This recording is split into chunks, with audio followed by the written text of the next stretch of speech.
தொடர்ச்சியை தான் பார்க்குறோம். இதில் உயிர் நீத்தலும் உயிர் மறுபடியும் பிறத்தலும் அப்படிங்கிறது தான் பார்த்துட்டு இருக்கோம். இதோடைய பயணங்கள் பார்த்திங்கன்னா, ஒரு மனிதன் இறந்ததுலேருந்து திரும்ப அவன் அந்த யமலோகத்தையும் தாண்டி சொர்க்கலோகம் போகிற வரைக்கும் படுற இன்னல்களை பற்றி தான் தெளிவாக சொல்லியிருக்கோம். இந்த வீடியோவை முழுமையாக பாருங்கள். புதுசாக நம்ம சேனலை பார்க்குறீங்கன்னா சப்ஸ்கிரைப் பண்ணிக்கோங்க. பக்கத்தில் இருக்கிற பெல் ஐக்கானையும் கிளிக் பண்ணிக்கோங்க. மற்றவர்கள் செய்யும் செயலில் இருந்து வந்த நன்மைகளை பார்க்காம அவங்க செய்த பிழைகளை மட்டுமே கண்டு அதை பெரிதுபடுத்தி பெருமைப்பட்டு கொண்டு இருந்தேன் என்றெல்லாம் எண்ணிய வண்ணமாக ஓ என கத்திய வண்ணம் ஓலமிட்டு அழுது கொண்டிருப்பாங்களாம். தன்னுடைய ஒவ்வொரு தவறையும் செய்த குற்றத்தையும் எண்ணி வருந்தி கொண்டிருக்கும் போதெல்லாம் யமகிரகர்கள் அவர்கள் செய்த ஒவ்வொரு பிழைகளுக்கும் குற்றங்களுக்கும் உரிய தண்டனைகளை அளிப்பது போல எதையும் பேசாமல் வரமாட்டாயா என்று தங்களுடைய கரங்களில் இருக்கும் ஆயுதங்களையும் கொண்டு பலவிதமான இன்னல்களையும் துன்பத்தையும் கொடுத்து அழைத்து செல்வார்களாம். பிண்ட சரீரம் பெற்ற ஜீவன் யமலோகத்தை அடைய எத்தனை காலங்கள் ஆகும் என கருடன் திருமாலிடம் கேட்கிறாரு. அதுக்கு பெருமாள், கருடா, யமலோகத்திற்கு செல்ல வேண்டிய பயணம் என்பது நாம் செய்த பாவ புண்ணியத்தோட அளவுகளை பொறுத்து தான் அமையக்கூடியது. ஒருவர் நன்மைகளை அதிகமாக செய்திருந்தால் அவர் விரைவாக யமலோகத்தை அடைந்து விடுவார். நற்பலன்களை விட தீய பலன்கள் அதிகமாக செய்திருந்தார் யமலோகத்தை அடைய 1 வருடங்கள் ஆகும். அதாவது 12 மாதங்கள் பயணம் செய்து யமலோகத்தை அடைவார்கள். சரீரம் பெற்று பிறப்பதற்கு அரிய பிறப்பான மானிட பிறப்பெடுத்து மண்ணுலகில் வாழ்ந்து கொண்டிருந்தவர்களின் உடலில் இருந்து உயிர் நீங்கிய பின்பு அவர்களுக்கு உறவாக இருந்தவர்கள் மாதந்தோறும் வைக்கக்கூடிய பிண்டச்சோறுதான் யமலோக பயணம் மேற்கொள்ளும் பிண்ட சரீரம் பெற்ற ஜீவன்களுக்கு உணவாக இருக்கக்கூடியது ஆகும். அரிதினும் அரிது மானிடராய் பிறத்தல் அரிது என்பது போல பிறப்பதற்கு அரிதான பிறவி எடுத்து நல்வழிகள் பல இருந்தும் பொருள்கள் தேட நல்வழி இல்லாத வழிமுறைகளின் மூலம் பொருளீட்டினாயே. உதவி என்று கேட்டு வந்தவர்களை அவமானம் செய்து புறக்கணித்தாயே. உன் உடன் பிறந்தவர்களுக்கு தரவேண்டிய சொத்துக்களையும் பொருட்களையும் தராமல் அவர்களை ஏமாற்றி பறித்து கொண்டாயே. போற்றி வணங்க வேண்டிய பெண்களை போதைப் பொருட்களாக எண்ணி அவர்களின் கற்பை சூறையாடி அதர்மம் செய்தாயே என யமதூதர்கள் அவர்களை அதட்டிக்கொண்டே அழைத்துச் செல்வார்கள். மேலும் சொல்வதற்கு முடியாத பல செயல்களை செய்து யமலோகத்திற்கு பயணங்களை மேற்கொள்ளும் போது அழுது கொண்டு இருந்தால் மட்டும் நீ செய்த செயல்களில் இருந்து தப்பித்து விடுவாயோ, புலம்பாமல் வருவாயாக என்று அவர்களின் பாவங்களை எடுத்துரைத்தும் கண்டித்தும் யமதூதர்கள் அவர்களை அதட்டியும் பல இன்னல்களை கொடுத்தும் தண்டித்தும் அழைத்து செல்வாங்க. யமலோகம் செல்லும் பயணங்கள் யாவும் புலம்பல்களும் துன்பங்களும் நிறைந்த இடங்களாக இருக்கும். பயணங்களை மேற்கொள்ளும் பிண்ட சரீரம் பெற்ற ஜீவன்கள் யாவும் யமதூதர்கள் கையில் துன்புறும் நிலையிலேயே இருப்பார்கள். பூமியில் மனிதர்களாக வாழ்ந்து கொண்டிருக்கும் காலத்தில் தனக்கும் தன்னை சார்ந்து இருப்பவர்களுக்கும் சுகமளிக்கும் விதத்தில் அவங்களுக்கு வேண்டியவற்றை மற்றும் செய்வதில் கண்ணும் கருத்துமாக இருக்கும் மனிதன் மற்றவங்களுக்கு கெடுதலை செய்யறதுல எந்தவிதமான தயக்கமும் கொள்வது கிடையாது.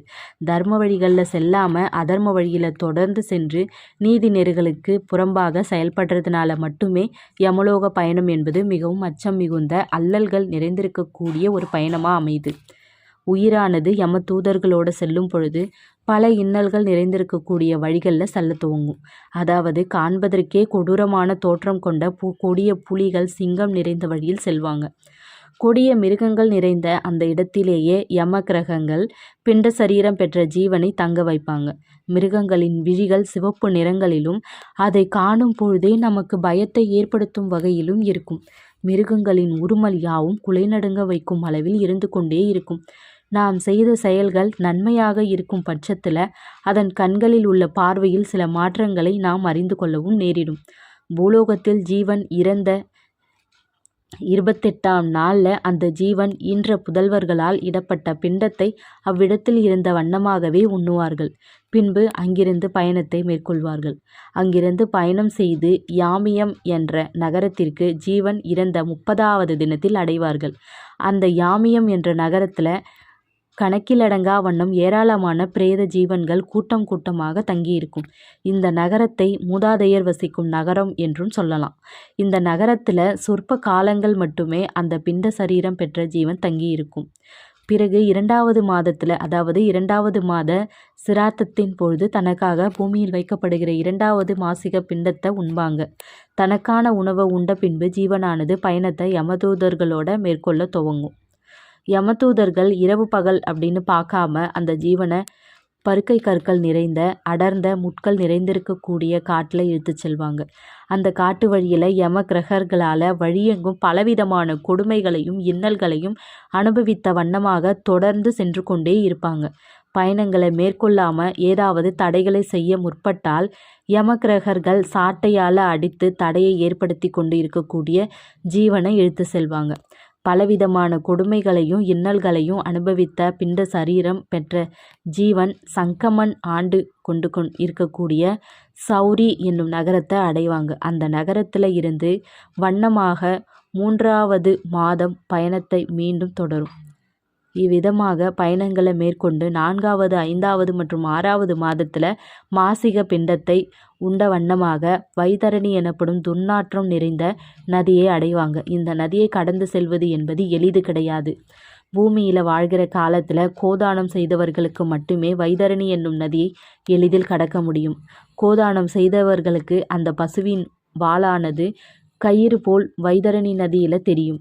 அதை பற்றி கொள்வதன் மூலம் நொடி பொழுதில் இன்னல்கள் மிகுந்த துர்நாற்றம் கொண்ட வைதரணி நதியை கடந்து அக்கரையில் வீசி எறியப்படுவாங்க. கோதானம் செய்யாதவர்கள் அந்த நதிக்கரையை கடக்க முடியாமல் வழிகள் ஏதும் தெரியாமல் அதே நதியில் விழ வேண்டியதுதான்.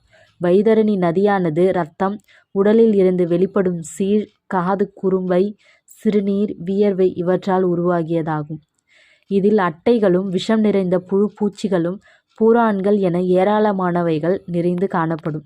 பகுத்தறியும் தன்மை கொண்ட இறந்த அனைத்து உயிர்களுமே வைதரணி நதியை கடந்தாக வேண்டியிருக்கும். ஒருவேளை இறந்தவர் கோதானம் செய்ய தவறினால் அவருடைய புதல்வர்களாவது இறந்தவர்களின் பொருட்டு கோதானம் செய்ய வேண்டும். இறந்த உயிரானது வைதரணி நதியை கடந்து செல்லக்கூடிய ஒரு உபாயம் கோதானம் ஆகும். இல்லாவிடில் நெடுங்காலம் அந்த நதிக்கரையில் மூழ்கி தவிப்பதை தவிர வேறு வழிகள் கிடையாது. நதிக்கரையை கடந்து செல்கின்ற ஜீவனானது யமதர்மனின் சகோதரனாகிய விசித்திரன் ஆண்டு கொண்டிருக்கக்கூடிய நகரத்தை அடைந்து அங்கே தங்குவாங்க.